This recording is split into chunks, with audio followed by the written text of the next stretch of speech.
I've been a real estate agent in Canada for over 8 years now, and today we are going to talk about what it is like to be a first-time homebuyer here in Canada. I have worked with a lot of first-time homebuyers, and there are some things that they all tend to have in common. So I thought it would be really helpful for anyone out there who is currently looking to buy their first home. Or even if you're just thinking about it, it could be really useful for you to hear from someone who has experience working with first-time homebuyers. So whether you're watching this video because you're a Canadian citizen or you're new to Canada and you're looking to buy your first house here, either way, you can still get a lot of value out of this video. I am going to start by talking about some things that you need to know before you even start looking at houses. Then, we will talk about the process of buying a house in Canada. The first thing that I think is important for any first-time home buyer to know is that you need to find a real estate agent that you can work well with. Finding a good real estate agent is so important. Your real estate agent is going to be someone that you can trust and be completely honest with. They are the one who is going to help guide you through this entire process, which, as we know, can be really stressful.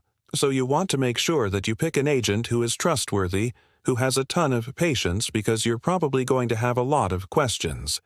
You want someone who is responsive and on the same page as you. It can be very difficult to buy your first home because not only are you trying to find a place that meets all of your needs and wants, but you're also likely trying to do it within a budget that you have set for yourself. It can be hard to compromise on the things that are most important to you, especially when you're starting out.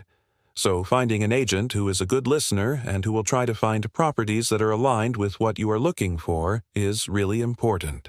Now, if you don't know any real estate agents, then you can ask friends or family members for recommendations. If you don't have anyone who has recently bought a home, then you can use an online tool such as Zoocasa to find an agent near you. Another thing that I think is really important for first-time home buyers to know is that it's important to do your research before you even start viewing homes. The housing market can be very overwhelming to first-time home buyers. There are a lot of things that you need to consider and be prepared for. So doing a little bit of research beforehand can be really beneficial. If you're buying a house, then you want to take a look at different neighborhoods and try to figure out where you would like to live. You also want to take a look at the average price of homes in those areas. This is just so you have a better idea of what your budget should be and what you should realistically be able to afford. One of my favorite resources that I always recommend to my clients who are first-time home buyers is called RateHub. Asiha ko RateHub. ECA is a website that was created to help Canadians find the best mortgage rates. But beyond that, they have a wealth of knowledge on their website regarding the home buying process and personal finance. I always recommend checking out RateHub if you are a first-time home buyer. They have blogs and articles that cover almost every single question that you could possibly think of. They also have really up-to-date information on the Canadian housing market. The next thing that I think is really important for first-time home buyers to know is that you want to check your credit score. Your credit score is extremely important when applying for a mortgage.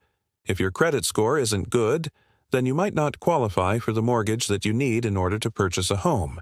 Or, if you do qualify, then the interest rate that you get will likely be much higher, which will result in paying more money over the lifetime of the mortgage. To check your credit score, you can visit a website called Equifax.com, or you can visit TransUnion.com. In order to improve your credit score, you want to make sure that you pay your bills on time and in full each month. You also want to avoid opening any new lines of credit before you apply for a mortgage.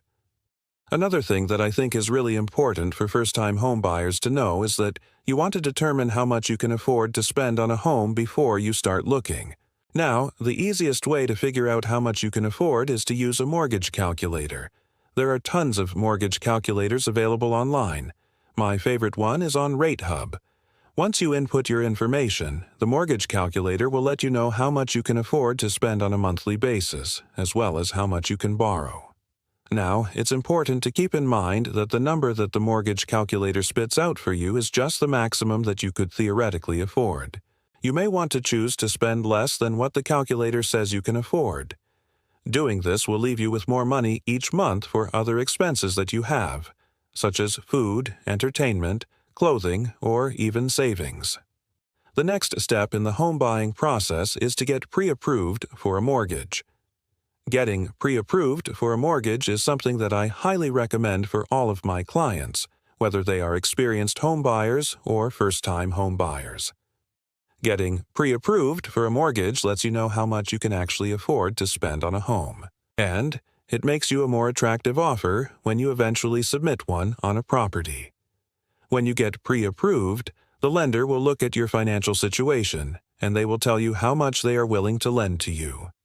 Getting pre-approved doesn't mean that you have to go ahead with that lender, though. You can still shop around and see what other lenders are offering. Now, in terms of how long the mortgage pre-approval is valid for, it usually depends on the lender that you're going with. For example, some lenders offer mortgage pre-approvals that are valid for 120 days, while others are valid for 90 days.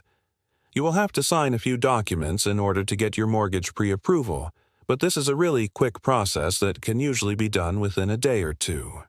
Now, once you have found a real estate agent, you have checked your credit score, you have figured out how much you can afford to spend on a home, and you have gotten pre-approved for a mortgage, then you are ready to start viewing homes.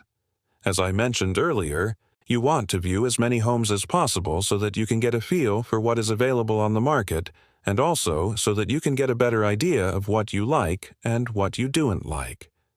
If you think you may be interested in a particular property, then you and your real estate agent can submit an offer to the seller. If your offer gets accepted, then you can move on to the next step, which is the home inspection. A home inspection is when a professional inspector comes into the property and they look for any potential issues that could be deal breakers. Now, if anything major comes up during the home inspection, then you can always renegotiate the price with the seller, or you can back out of the deal altogether.